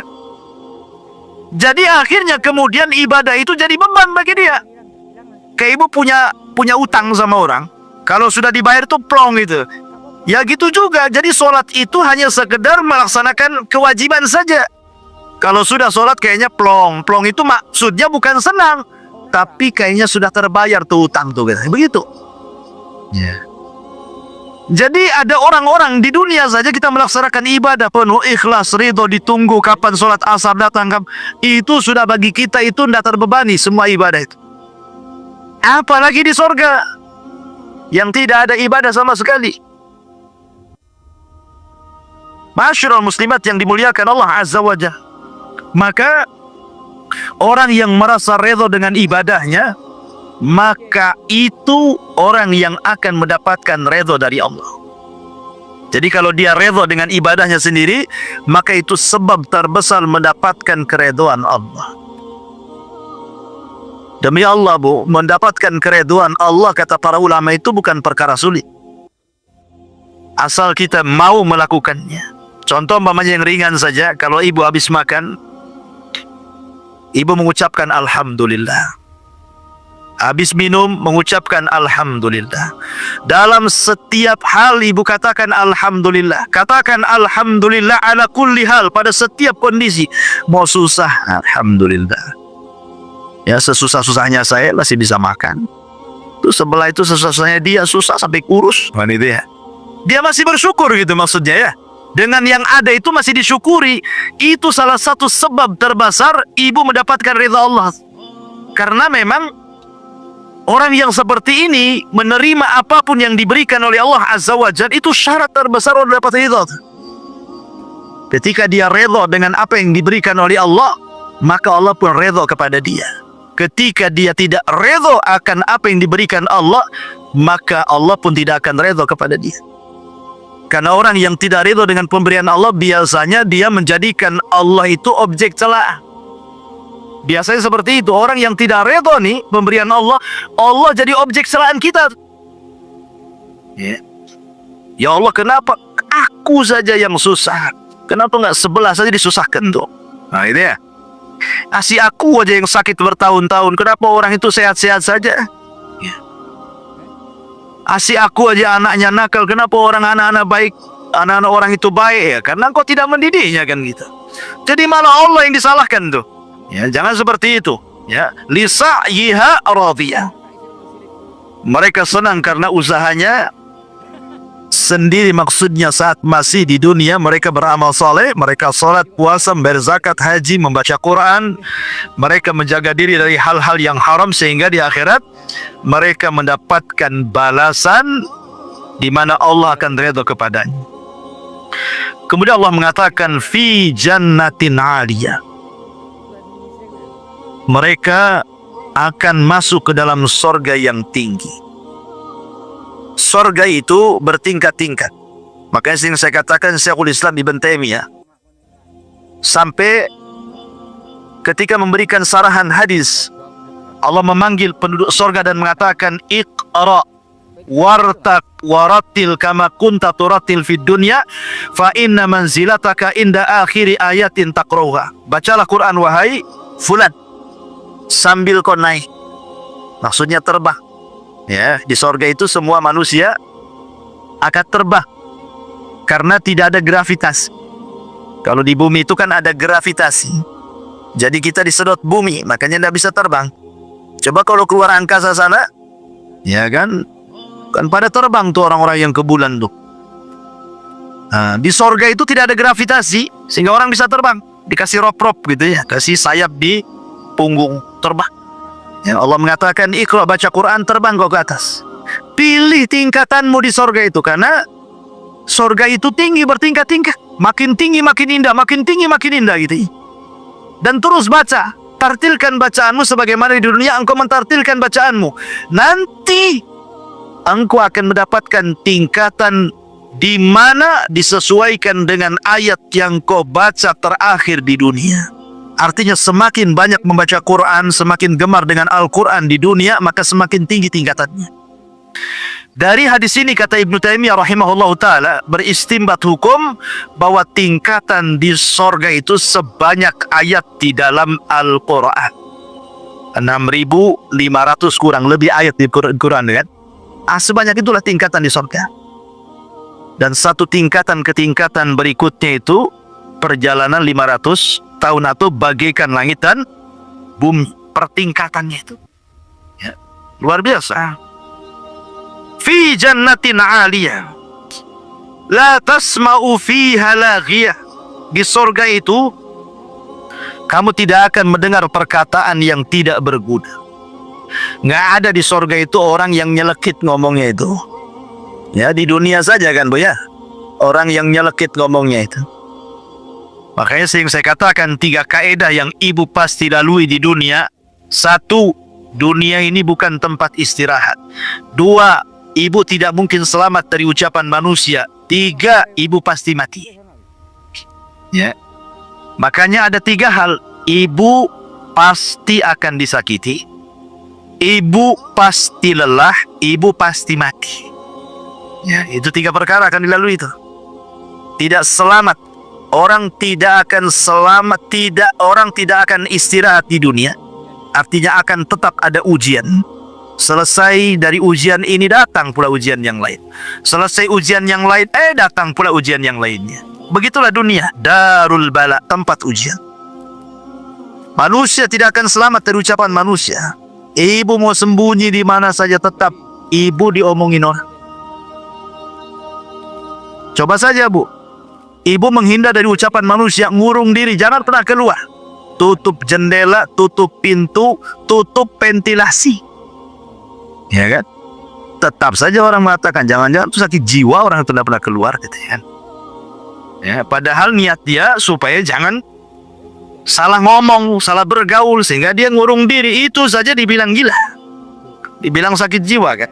Artinya orang nggak mungkin lepas. Makanya biarkan orang bicara, Bu. Biarkan, capek sendiri dia. Ya, biarkan dia bicara. Kemudian orang pasti mati. Makanya ibu akan senantiasa disakiti, dan ibu akan lelah, dan ibu akan mati.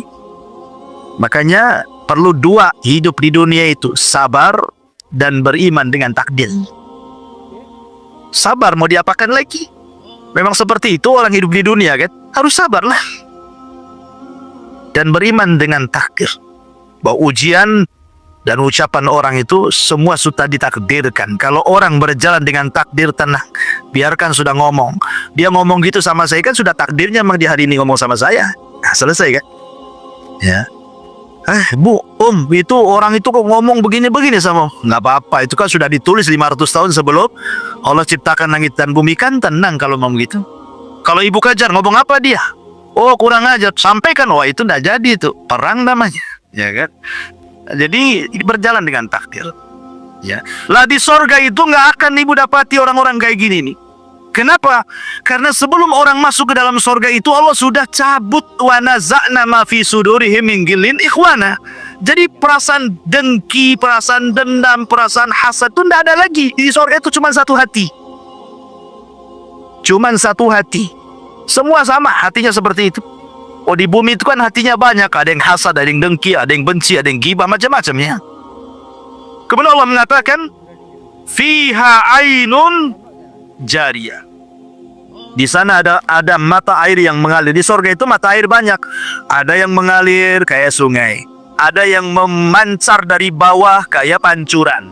Ya, dari bawah ke atas tuh, memuncak gitu ya. Ada yang pancuran dari atas. Ya, kalau orang Jawa Barat bilang curug namanya ya. Itu muncrat dari bawah, dari atas ke bawah. Ada yang dari bawah ke atas, ya, memancur. Ada yang ya kayak kita di dunia lah, kita lihat. Seperti itu di sorga juga ada. Makanya kan kalau ada, gatel kali hidung ini. Jadi kalau ada nih, kita lihat tempat rekreasi coba kan, yang didatangi orang itu kan. Kayak kalau di Majalengka di tempat saya itu banyak curug tuh biasanya. Ada air terjun itu sampai meteran tinggi. Itu jadikan tempat wisata kan. Karena apa? Karena keindahannya. Orang datang semua ke situ. Sampai dari mana-mana daerah tuh ingin datang ke curug itu coba. Hanya pengen melihat air tumpah dari atas saja, itu saja. Sebagai dia. Lah di sorga lengkap. Ada yang tumpah dari atas, ada yang muncrat dari dalam bumi ke atas gitu ya, dari dalam sorga ke atas. Ada yang mengalir, lengkap di sorga itu. Kelas salah satunya adalah fiha ainun jariyah. Ada mata air yang mengalir. Kalau Allah mengatakan fiha sururun marfu'ah, di sana ada dipan-dipan yang ditinggikan. Dipan-dipan yang ditinggikan. Ada yang mengatakan, sebagian penafsiran, sur di sini artinya bidadari. Ya, bidadari. Termasuk kalau ibu-ibu Allah takdirkan masuk ke dalam sorga, maka ibu bagian daripada surur. Ya, karena ibu lebih hebat, lebih indah, lebih cantik dibandingkan bidadari. Sebagaimana perkataan Ummu Salamah. Ummu Salamah ngomong sama Nabi, "Ya Rasulullah, kenapa Al-Quran ngasih cerita bidadari saja dan tidak cerita orang wanita dunia yang masuk surga?" Jadi Ummu Salamah ini ngomong begitu ya. Kok di Quran kan semua kalau mensifati wanita-wanita itu, maksudnya wanita surga, yang disifati bidadari semua. Lah kami nih kalau masuk surga ya Rasulullah, bagaimana kondisi kami? Maka Rasul mengatakan, engkau wahai Ummu Salamah dan semua wanita dunia yang masuk surga jauh lebih indah dibandingkan bidadari. Kenapa? Karena Anda masuk surga dengan kepayahan. Dengan sholat, puasa, zakat, haji, macam-macam ya kan? Baru masuk surga. Sementara bidadari sudah ada di surga tanpa ada kepayahan. Dan marfu'ah di sini maksudnya marfu'ah itu dihilangkan. Marfu' itu artinya dihilangkan, diangkat. Itu artinya marfu' ya. Maksudnya diangkat, baik tempatnya diangkat oleh Allah, baik kemudian pakaiannya juga betul-betul terangkat. Allah berikan sutra yang bermacam-macam lapisnya, termasuk juga diangkat dari semua aib dan cacat yang ada di dunia. Di sorga tidak ada. Ya, ibu tidak berak, ibu tidak kencing, ibu tidak mengeluarkan dahak, ibu tidak meludah, ibu tidak ada haid, ibu tidak nifas gitu ya. Ya, badannya pun tidak bau, keringatnya juga minyak misik yang keluar gitu. Kalau di bumi kan sesuai yang ibu makan kan keringat itu. Akan jengkol, bau jengkol, keringat. Makan pete, bau pete kan itu. Jadi di sorga itu yang keluar ya keringat, karena beraknya penduduk sorga itu ya keringat. Kalau kita kan betul-betul kotoran yang keluar kan. Kalau di sorga itu makan gak ada berhenti, tapi tidak buang hajat. Cara membuangnya dengan keringat itu. Dan keringatnya wangi. Jadi di sorga itu semua terangkat. Yang kurang-kurang cantik di bumi semua cantik di sorga itu. So, nggak perlu ke salon, nggak perlu tusuk sana, tusuk sini, benang sana, benang sini, silikon sana, silikon sini, nggak perlu. Ya di sorga itu sudah indah dengan sendirinya. Itu maksudnya marfu. Ada juga mentafsirkan seperti itu. Ya, ini cerita soal kenikmatan bidadari dan wanita-wanita yang masuk sorga ke dalam sorga di atasnya bidadari. Dan sekarang lagi viral ya, gara-gara seorang ustazah cerita bidadari jadi viral, jadi di medsos itu. Ketika ada penggiat sosial justru meledek soal bidadari, naudzubillah. Ustazah ini bagus-bagus saja menceritakan tentang kenikmatan seorang laki-laki di sorga itu. Ya memang bidadari, karena Allah yang mengatakan dalam Al-Quran, zuyyina linnasi hubbus syahwat minan nisa kan itu. Laki-laki itu dicintakan syahwatnya yang pertama kali kepada wanita kan itu. Azab kubur paling ringan menurut hadis. Dalam sebuah riwayat yang sahih, Rasulullah bersabda bahwa azab kubur paling ringan adalah seseorang yang memakai sandal dari api neraka, lalu otaknya mendidih karenanya. Bayangkan, hanya dengan sesuatu yang dianggap kecil, sepasang sandal, sudah cukup untuk membuat kepala manusia mendidih tanpa henti. Rasulullah menjelaskan hal ini bukan sekadar perumpamaan, melainkan kenyataan yang menimpa sebagian manusia di alam kubur. Mengapa disebut yang paling ringan? Karena jika dibandingkan dengan azab lain yang lebih dahsyat, seperti disempitkan kuburnya hingga tulang-tulangnya hancur, atau dipukul dengan palu besi sampai tenggelam dalam jeritan, siksaan sandal dari api itu berada pada level paling bawah. Namun, tetap saja, bagi manusia, itu bukanlah sesuatu yang bisa ditahan. Siksaan paling ringan di akhirat tetap jauh lebih berat daripada penderitaan terparah di dunia. Hal ini menunjukkan perbedaan skala penderitaan antara dunia dan akhirat. Di dunia, orang bisa terbakar api, bisa kepanasan, bisa tersakiti. Tetapi di alam kubur, panasnya api neraka jauh melampaui apapun yang pernah manusia rasakan. Bahkan panas matahari yang membakar kulit pun tidak ada artinya dibanding bara neraka yang membuat otak mendidih. Rasulullah ingin mengingatkan kita bahwa jangan sekali-kali merasa aman dengan dosa kecil. Karena bisa jadi, dosa itu yang menyeret kita kepada azab kubur paling ringan ini. Perkara yang dianggap sepele, seperti meremehkan salat, melalaikan wudu, atau membiarkan lisan menyakiti orang lain, mungkin cukup untuk menjerumuskan seseorang dalam siksa yang tak berakhir. Lebih menakutkan lagi, siksaan ini bukan sekadar berlangsung 1-2 menit, melainkan selama waktu yang Allah kehendaki. Artinya, seseorang yang mendapatkan siksaan ringan itu akan terus merasakannya hingga hari kiamat tiba. Jika kiamat masih ribuan tahun lagi, maka ribuan tahun pula ia menanggung penderitaan tersebut tanpa jeda. Inilah yang membuat kita harus benar-benar merenung. Jika yang paling ringan saja sudah membuat manusia tersiksa tiada henti, bagaimana dengan azab yang lebih berat? Jika hanya karena sandal api otak bisa mendidih, bagaimana dengan mereka yang disiksa dengan cara lebih mengerikan? Pertanyaan ini seharusnya cukup untuk mengguncang hati setiap orang yang masih meremehkan dosa. Dengan mengetahui hal ini, kita tidak bisa lagi berlindung pada anggapan bahwa asal dosaku kecil, pasti tidak apa-apa. Karena dalam logika akhirat, tidak ada dosa yang benar-benar kecil jika ia membawa manusia dalam kubur dengan keadaan penuh kelalaian. Setiap kesalahan yang tidak ditaubati akan diperhitungkan, bahkan jika itu terlihat remeh di mata manusia. Maka, berhati-hatilah terhadap perkara kecil yang sering disepelekan. Ingatlah sabda Rasulullah ini sebagai peringatan keras. Azab kubur paling ringan saja sudah cukup membuat manusia hancur, tak berdaya. Jangan sampai kita menjadi orang yang menyesal, baru sadar setelah nyawa berpisah dari raga, ketika penyesalan tidak lagi ada gunanya. Mengapa disebut ringan tapi terasa amat pedih? Banyak orang keliru memahami kata ringan dalam konteks azab kubur. Mereka menyamakannya dengan penderitaan dunia yang masih bisa ditahan. Padahal, standar ringan di sisi Allah tidak sama dengan ukuran manusia. Yang disebut ringan hanyalah karena dibandingkan dengan azab yang jauh lebih besar. Tetapi dalam kenyataannya, azab yang paling ringan sekalipun sudah melampaui segala penderitaan dunia. Sebagai contoh, manusia mungkin merasa bahwa luka bakar kecil bisa sembuh dalam beberapa hari. Namun, dalam kubur, luka itu bukan sekadar melukai kulit, melainkan membuat otak mendidih, daging melepuh, dan rasa sakitnya berulang tanpa henti. Tidak ada obat, tidak ada pertolongan, dan tidak ada jalan keluar.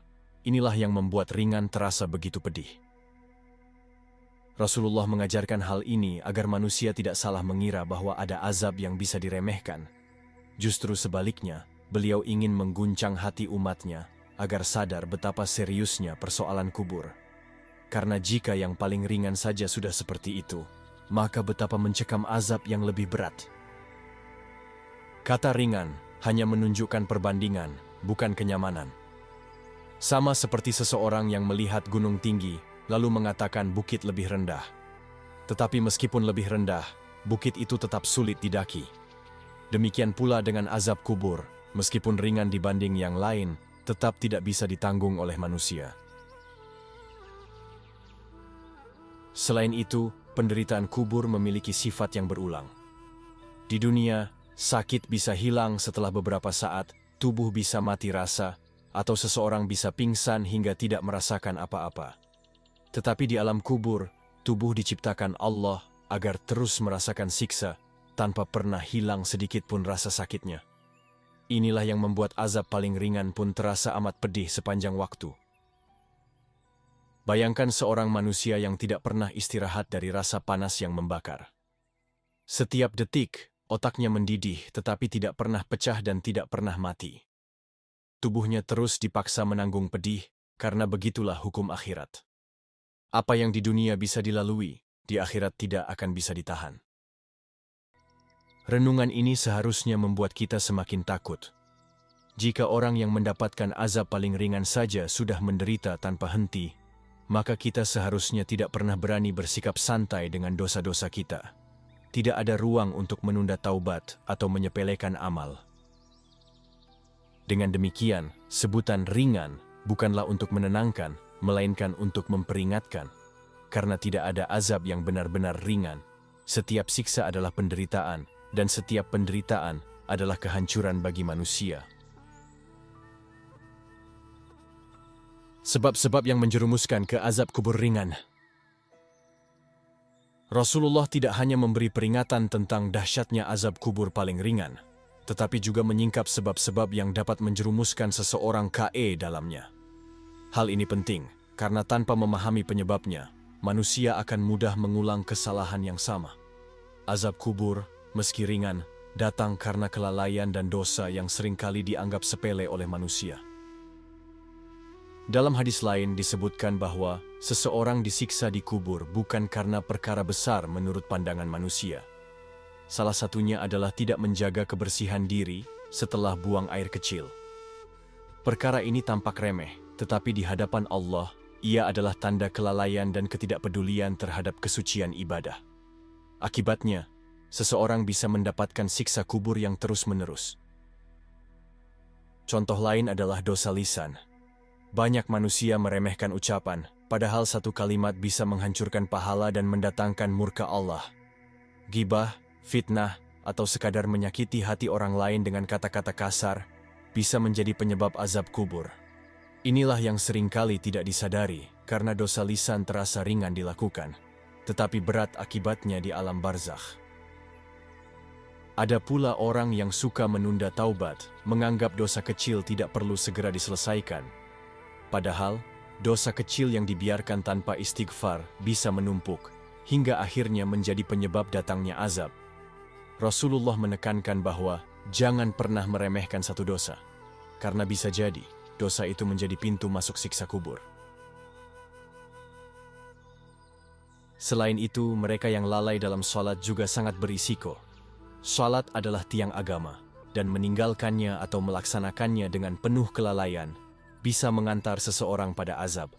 Bahkan jika tidak sampai meninggalkan sepenuhnya, sikap malas, tidak khusyuk, atau menunda-nunda waktu sholat bisa membuat amal itu tidak diterima, dan balasannya dimulai sejak dikubur.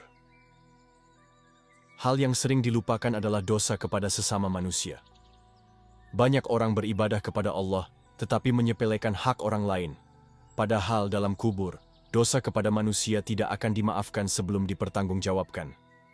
Menyakiti orang tua, menelantarkan keluarga, atau merampas hak orang lain bisa menjadi sebab datangnya siksa kubur, bahkan yang paling ringan sekalipun. Dengan semua sebab ini, kita melihat satu pola. Kebanyakan penyebab azab kubur ringan adalah dosa-dosa yang dianggap kecil oleh manusia. Justru karena terlihat kecil, orang tidak segera bertaubat, tidak meminta ampun, dan akhirnya masuk ke liang lahat dengan membawa beban itu. Maka siksa yang tampak ringan pun harus ditanggung sepanjang waktu. Kesadaran inilah yang seharusnya membuat setiap orang lebih berhati-hati. Jangan pernah meremehkan dosa sekecil apapun.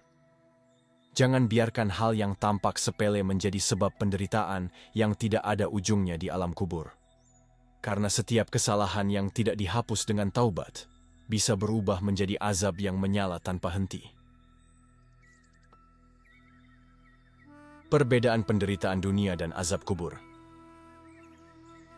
Di dunia, manusia mengenal batas rasa sakit. Jika seseorang terbakar, kulitnya akan melepuh, lalu tubuhnya bisa mati rasa.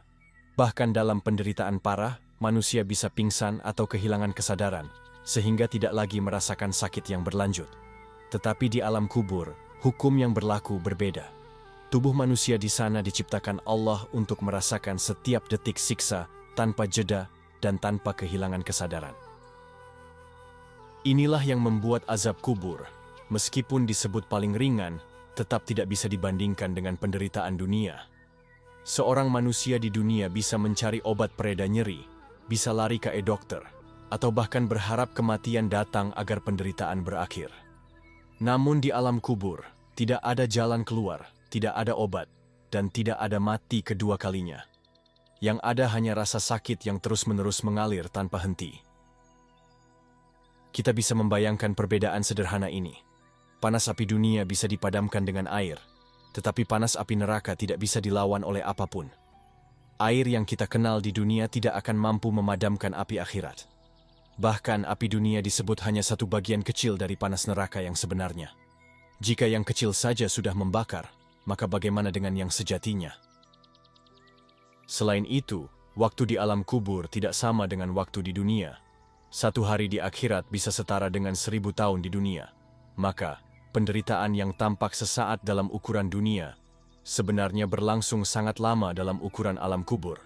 Inilah yang membuat azab paling ringan menjadi terasa seperti siksaan abadi. Rasulullah ingin menanamkan kesadaran bahwa manusia tidak boleh mengukur siksa akhirat dengan logika dunia. Karena dunia adalah tempat ujian, sementara kubur adalah tempat balasan. Jika di dunia manusia masih bisa mendapat keringanan, di kubur semuanya pasti sesuai dengan amal perbuatannya. Tidak ada kompromi, tidak ada negosiasi, dan tidak ada tawar-menawar. Hal ini menunjukkan betapa besar kasih sayang Allah ketika kita masih di dunia. Kesempatan taubat masih terbuka, amal saleh bisa menghapus dosa, dan doa masih bisa menolak bala. Tetapi begitu ruh meninggalkan jasad, semua pintu itu tertutup. Yang tersisa hanyalah penantian di kubur, menikmati nikmat jika amal baik lebih banyak, atau merasakan azab meski itu yang paling ringan. Perbedaan inilah yang seharusnya membuat manusia lebih serius menyiapkan diri. Jika di dunia kita rela menahan lapar untuk diet, menahan letih untuk bekerja, atau menahan sakit untuk sembuh, mengapa tidak rela menahan sedikit godaan dosa agar selamat dari pedihnya azab kubur? Bukankah itu jauh lebih layak untuk diperjuangkan? Maka jangan tertipu dengan kata ringan. Tidak ada penderitaan kubur yang benar-benar ringan. Semua terasa berat, semua terasa pedih. Dan yang membedakan hanyalah seberapa siap kita menghadapi kematian dengan bekal taubat, iman, dan amal saleh. Hikmah di balik peringatan azab kubur ringan. Ketika Rasulullah menggambarkan azab kubur yang paling ringan, sesungguhnya itu bukan sekadar informasi, melainkan peringatan yang mengandung hikmah mendalam. Beliau tidak bermaksud menakut-nakuti tanpa tujuan, melainkan agar umatnya sadar dan segera kembali kepada Allah sebelum terlambat. Peringatan itu adalah bentuk kasih sayang, bukan sekadar ancaman. Hikmah pertama adalah agar manusia tidak meremehkan dosa kecil. Seringkali kita hanya takut kepada dosa besar, sementara dosa kecil dianggap tidak berbahaya. Padahal, justru dosa kecil yang menumpuk tanpa taubat bisa mengantar kepada siksa kubur. Dengan adanya peringatan ini, manusia didorong untuk selalu berhati-hati dalam setiap langkahnya. Hikmah kedua adalah menyadarkan manusia tentang kelemahan dirinya. Di dunia, kita sering merasa kuat, merasa mampu menanggung beban, bahkan terkadang menantang larangan Allah. Tetapi begitu disebutkan bahwa hanya sandal api saja bisa membuat otak mendidih, manusia langsung menyadari betapa rapuh dirinya di hadapan balasan akhirat. Kesadaran ini penting untuk meruntuhkan kesombongan. Hikmah ketiga adalah mendorong manusia agar memperbanyak amal saleh sebagai pelindung. Salat, sedekah, membaca Quran, dan doa adalah perisai yang bisa menyelamatkan seseorang dari azab kubur. Dengan memahami betapa beratnya azab paling ringan, manusia akan lebih bersemangat untuk memperbanyak bekal kebaikan sebelum ajal menjemput. Hikmah keempat adalah menumbuhkan rasa takut yang sehat. Takut kepada Allah bukanlah rasa takut yang melemahkan, tetapi rasa takut yang menuntun kepada kebaikan. Dengan takut kepada azab kubur, manusia akan terdorong untuk meninggalkan dosa dan lebih serius menjaga kemurnian imannya. Rasa takut ini menjadi pengingat agar tidak terlena dalam gemerlap dunia. Hikmah kelima adalah mempertegas bahwa hidup dunia hanyalah persinggahan. Jika manusia terlalu sibuk mengejar kesenangan sesaat, ia akan lupa bahwa setelah mati, ada perjalanan panjang. Azab kubur yang ringan saja cukup untuk menghancurkan seluruh nikmat dunia yang pernah dirasakan. Maka, peringatan ini mengajarkan agar tidak tertipu oleh kesenangan fana. Hikmah keenam adalah mengingatkan pentingnya taubat. Selama ruh masih berada di jasad, pintu taubat selalu terbuka. Peringatan tentang azab kubur ringan ini menjadi motivasi besar agar manusia tidak menunda-nunda kembali kepada Allah. Karena setelah mati, tidak ada lagi kesempatan untuk menyesali dosa. Akhirnya, hikmah terbesar adalah agar manusia selalu ingat kepada kematian. Karena kematian bukan akhir, melainkan awal dari perjalanan akhirat. Dengan mengingat azab kubur, manusia akan lebih bijak menjalani hidup, lebih berhati-hati dalam perbuatan, dan lebih sungguh-sungguh mencari ridha Allah. Cara menyelamatkan diri dari azab kubur. Peringatan tentang azab kubur paling ringan seharusnya tidak hanya membuat kita takut, tetapi juga mendorong kita untuk mencari jalan keselamatan. Rasulullah telah mengajarkan banyak amal yang dapat menjadi perisai seorang hamba dari siksa kubur. Karena pada hakikatnya, Allah tidak ingin hambanya binasa, tetapi menginginkan mereka kembali dengan selamat. Langkah pertama adalah menjaga salat dengan benar. Salat bukan hanya kewajiban, tetapi juga pelindung dari azab kubur. Orang yang menjaga salat 5 waktunya dengan khusyuk akan dijaga oleh Allah sejak di dunia, di alam kubur, hingga di akhirat.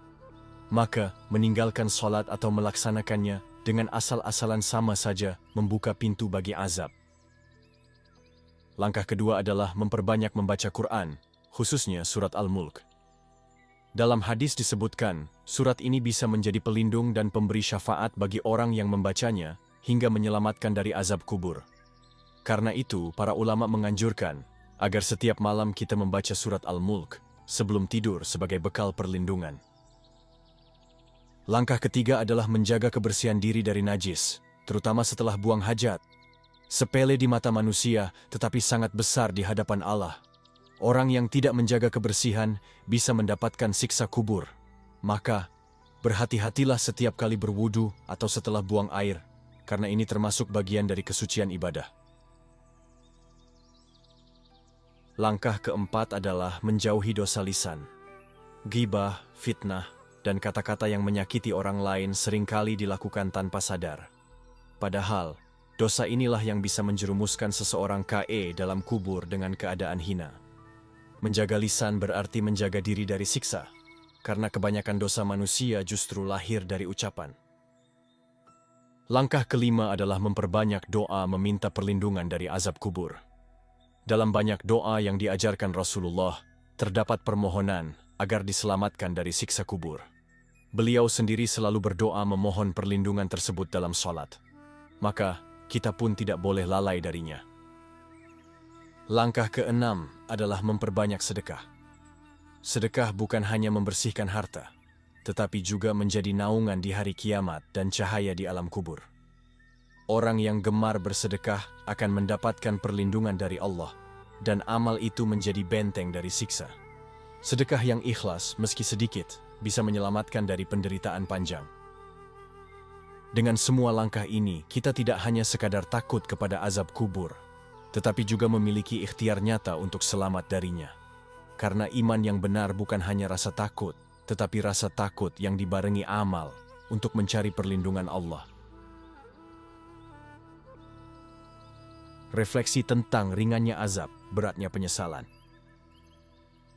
Peringatan tentang azab kubur paling ringan seharusnya membuat kita merenung dalam-dalam betapa manusia seringkali merasa aman karena mengira dosanya kecil, padahal justru dosa kecil itulah yang bisa menyeret dalam siksa panjang. Penyesalan terbesar bukan ketika berbuat dosa, tetapi ketika tidak ada lagi kesempatan untuk memperbaikinya. Bayangkan seseorang yang semasa hidup sering menunda taubat, merasa masih punya waktu, dan akhirnya mati dalam keadaan lalai. Di dalam kubur, ia mendapati dirinya merasakan siksa yang paling ringan. Tetapi bagi dirinya, ringan itu lebih berat dari apapun yang pernah ia alami di dunia. Penyesalan pun datang, tetapi semua sudah terlambat. Inilah perbedaan dunia dan akhirat. Di dunia, masih ada ruang untuk menebus kesalahan. Tetapi di alam kubur, semua jalan perbaikan tertutup. Yang tersisa hanyalah menerima balasan atas perbuatan. Dan disitulah manusia menyadari bahwa satu dosa kecil yang dibiarkan bisa merampas seluruh rasa tenang. Rasa penyesalan itu bukan sekadar karena rasa sakit, tetapi karena menyadari betapa besar nikmat Allah yang telah disia-siakan. Setiap waktu di dunia adalah kesempatan, tetapi manusia lebih memilih menuruti hawa nafsu.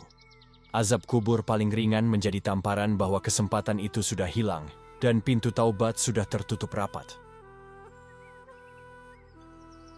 Jika direnungkan, sebenarnya lebih mudah bagi manusia untuk mencegah daripada menanggung. Lebih mudah menjaga lisan daripada menanggung siksa. Lebih mudah berwudhu dengan benar daripada menahan penderitaan sepanjang masa.